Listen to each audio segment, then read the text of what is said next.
અરવલ્લીના ધનસુરામાં થયેલી ઘરફોડ ચોરીનો ભેદ ઉકેલાયો। નવરાત્રી દરમિયાન 5 જેટલા મકાનોમાં ચોરી થઈ હતી। ચોરીની ઘટના 10 લાખના મત્તાની ચોરીની ફરિયાદ નોંધાઈ હતી। સ્થાનિક પોલીસ અને એલસીબીની ટીમે બાતમીના આધારે 3 આરોપીઓને ઝડપી પાડ્યા। 10 લાખના મુદ્દામાલ સાથે ત્રણેય આરોપીની ધરપકડ કરાઈ। પોલીસે આરોપીઓને સાથે રાખીને ઘટના સ્થળે રિકન્સ્ટ્રક્શન કર્યું। આરોપીની જાહેરમાં સરભરા કરતા પોલીસની કામગીરીને નગરજનોએ સરાહના કરી। 1/10 ધનસુરા ખાતે જ્યારે નવરાત્રિ ચાલુ હતી એ દરમિયાન ઘણી બધી સોસાયટીઓમાં એકસાથે લગભગ 5 ઘરોમાં જે બંધ મકાન હતા એમાં તાળા તૂટવાનો બનાવ બનેલો।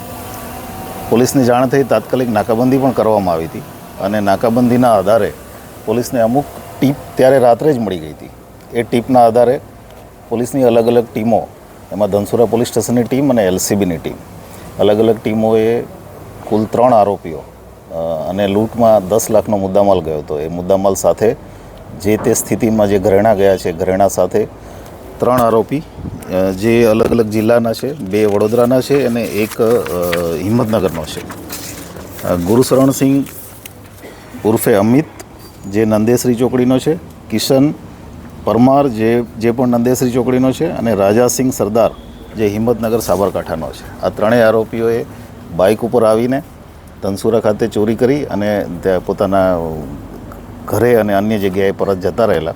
ત્યાર પછી શકના આધારે ઘણા બધા આરોપીઓ અમે ચેક કર્યા અને એમાંથી આ ત્રણેય આરોપીઓ અમે આજે અરેસ્ટ કર્યા છે। તમામ મુદ્દામાલ જે સ્થિતિમાં ચોરીમાં ગયો હતો એ સ્થિતિમાં અમે રિકવર પણ કર્યો છે। આરોપીઓની મોડસ ઓપરેન્ડી શું હતી અને કઈ રીતે ચોરીને આ જે આરોપીઓ છે એ રીઢા ચોર છે। ગુજરાતમાં અનેક જગ્યાએ એમણે ચોરીના ગુનામાં વોન્ટેડ છે।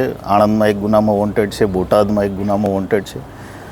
એ ઉપરાંત 10 જેટલા ગુના આ આરોપીઓ ઉપર આણંદ જિલ્લામાં અને આજુબાજુના જિલ્લાઓમાં દાખલ થયેલા છે। આ રીઢા ચોર છે અને આ રીઢા ચોર ઘણા સમયથી છેલ્લા 10 વર્ષથી આ ચોરીના ધંધા સાથે। ઋતુલ પ્રજાપતિ, દિવ્યાંગ ન્યૂઝ, અરવલ્લી।